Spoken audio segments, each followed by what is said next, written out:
எங்க எங்க அக்கா ஒருத்தி இருக்கா, அவளுக்கு கல்யாணம் ஆயிடுச்சு. ஓகே. அவளுக்கு விட எங்க அம்மாவோட சாரி, எங்க அம்மாவோட நகை அதெல்லாம் வந்து எனக்கு தான் வரணும். அக்காக்கு இருக்க கூடாது, அது போக கூடாது, எனக்கு வரணும் எல்லாம். இது யாருமா சரியா வேகாத டைனோசர் முட்டை மாதிரி? அது என் பொண்ணுங்க. ஏமா இதெல்லாம் ஒரு பொண்ணாம்மா? என்னம்மா இப்படி இருக்கீங்களம்மா? கார், வீடு வீடு, ஒரு ஓன் ஹவுஸ் இருக்கு. அது சவுகார்பேட்ல இருக்கு. சரி. இப்போ நாங்க கொரட்டூர்ல தான் இருக்கோம். அதே ஏரியால ஒரு வீடு வேணும். வீடு வேணுங்கிறது இல்ல விஷயம். கொரட்டூர் ஏரியால ஒரு வீடு வேணும். ஓகே. சின்ன வயசுல இருந்து அங்க இருக்கறனால எல்லாரும் மூவ் பண்ண முடியாது. சரி, பையன் அவனையும் கூட்டிட்டு வந்து உட்கார வச்சிரும். அது ஏ லூசு வாடா.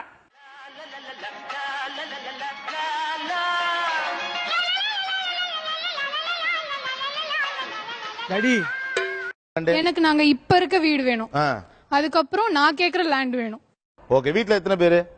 நானு அண்ணா, அவ்வளவுதான். நீங்க அண்ணன் 2 பேர் தான். இப்ப எத்தனை வீடு இருக்கு? 2 வீடு இருக்கு. சோ அதுல நீங்க இருக்கிற வீடு உங்களுக்கு இப்ப இருக்க வீடு எனக்கு வேணும். அது ஏன் இப்ப இருக்க வீடே வேணும் அவ்வளோ? சார், இப்ப இருக்கிறது வந்து மெயின்ல இருக்கு சார். கீழே கமர்ஷியலுக்கு விட்டுருக்காங்க. ரெண்ட் நிறைய வரும். நான் வேலைக்கே போகாம உட்காந்து சாப்பிடலாம். சரியா? நீ வாய மூடிடி. அதுக்கு அட்வைஸ் பண்ணிட்டு ஒத்த ரோசா, பிள்ளைய ரொம்ப அற்புதமா வளர்த்திருக்கம்மா. நீ ரொம்ப அழகா வளர்த்திருக்க. நன்றிங்க. ரொம்ப மரியாதை கொடுத்துட்டாவ. ஏமா அப்புறம் சாரீஸ் கேட்டேன், இன்னும் கேட்கவே இல்ல. இப்பதான் எனக்கு தோணுச்சு இவங்க எல்லாம் சொன்ன உடனே.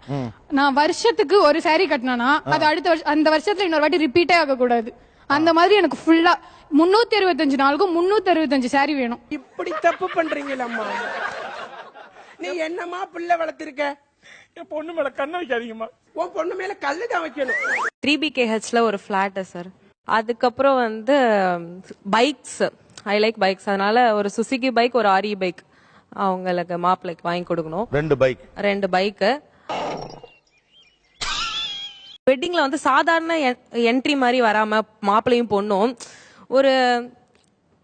ஒரு வேற ஒரு என்ட்ரில வந்தா நல்லா இருக்கும். ஒரு ஹெலிகாப்டர்ல வந்து இறங்குற மாதிரி. சாரிப்பா, சாரி. உங்களை எல்லாம் வச்சுக்கிட்டு நான் நிகழ்ச்சி பண்றேன் பாத்தியா? ஏன் செருப்பை கழிட்டு நானே அடிச்சுக்கணும். போலீஸ் நான் கூப்பிட்டே